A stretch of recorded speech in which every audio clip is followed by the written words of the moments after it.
Good day, everybody. I hope you are well. How is Russia winning, and why are the sanctions good for them? If you look at the current situation about the Russia and Ukraine, and you will see the sanctions that's been implemented against Russia. For instance, McDonald's are no longer, well, like pretty much, let's say they closed their doors. So McDonald's sanctioned Russia, Coca-Cola sanctioned Russia, Sony, as I understand, like the PlayStation's sanctioned Russia. Even sites like the naughty ones, you know, that the site of the Naughty Hub, they sanctioned Russia. All these different kind of businesses and companies are sanctioning Russia. But how is that actually good for them, and why is Russia winning this? So basically, if you look at it, McDonald's, junk food; Coca-Cola, junk food; PlayStation, games, bad for you, no communication.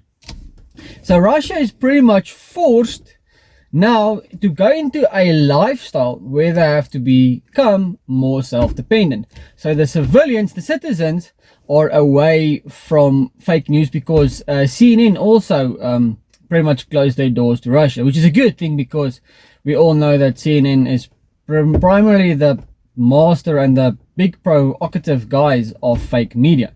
So now the Russians, they are getting good quality media, because these liberal leftist bad media guys are now more interested in Russia.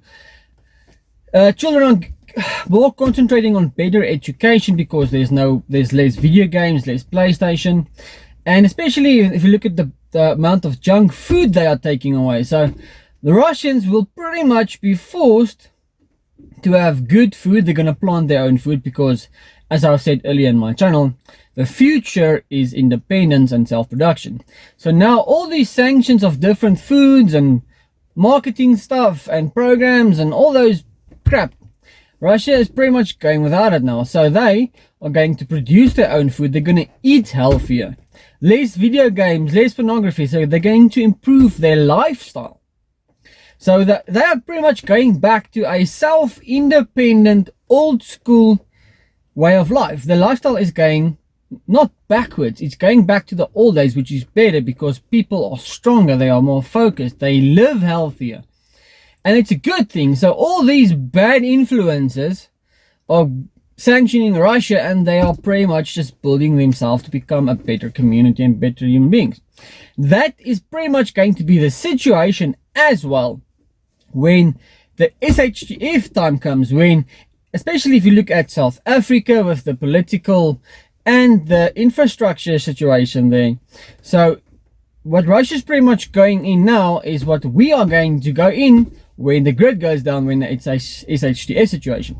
Remember, in a survival chaos kind of situation, there's not going to be that much Coca-Cola. There's not going to be PlayStation. There's hardly going to be internet for all these naughty sites. There might be still liberal media, but you can still control that in an SHTF situation. So what Russia is pretty much going through now is an indication of what we might go through when the time comes when everything completely collapses. So no PlayStation, no internet, no junk food, because in an SHTF situation, the most important thing and the first thing you have to concentrate on is food production, especially for a country or for masses or for a community. So people will no longer have bloody McDonald's, they're gonna have to grow their own food. Proper meat, proper homesteading food, vegetables, spices from their gardens. And that's why it's a good thing for Russians, and that's why they are winning. And we're not talking about the aspect of destruction and what people are going through. We're not talking about the whole aspect of emotions and the whole bad thing about the situation. We're talking about what they have to gain and what they are learning. And the example of all of this Russia situation is showing us is that when everything goes bad, even when there will be a political thing happening, for instance like South Africa, where they are sanctioning us and all those things. I mean, I don't know if there's a fuel crisis in Russia yet, but it probably is coming. So it's just more proof why being a prepper, by being self-independent, producing for yourself is so important. Because we can actually now learn from Russia and see the situation what they're going through. And it's a good thing they're winning this, because their lifestyle and their independence as a country and people are rising.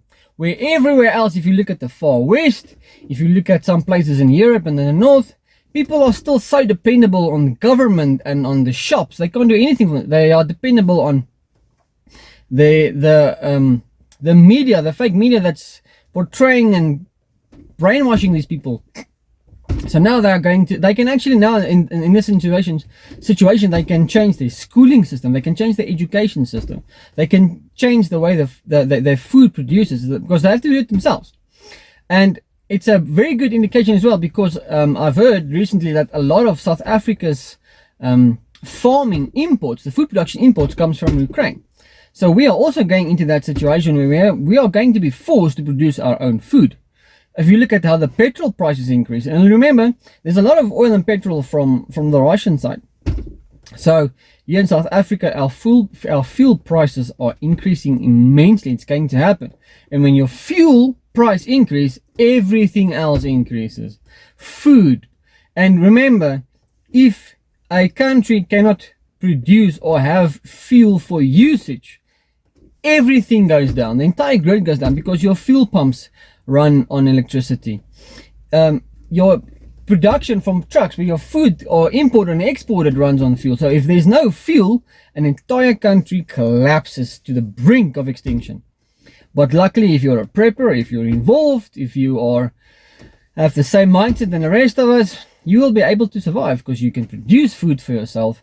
And in an SHTF situation, your life is going to change, because you are going to be a lot more independent, and all this technology and brainwashing and all this bad influences goes away.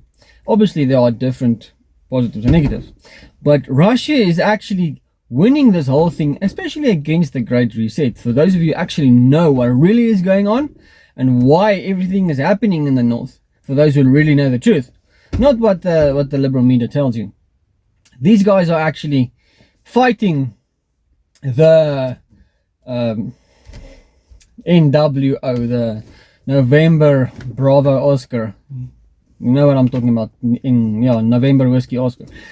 So those top elite guys that are planning to control the world, these guys are actually saying, like, screw you, and they're winning this because their lifestyles are going to improve immensely, and they've got all this negative influence from the West. Is like away now. So if you get what I'm saying, I have to say certain things just for the YouTube guidelines, but it's a good thing, because in the aspect and the argument that they're going to produce their own food, they are away from liberal or bad media, they are away from junk food, they are away from all these bad influences, and it's a good thing for the Russian people and for their communities. And like I said, it's a good indication of what we, the rest of the world, are going into. So it's a good example for us. It's a good warm up for situations that we can actually go through. Take care of yourselves, you guys. I'll see you later next time. Bye bye.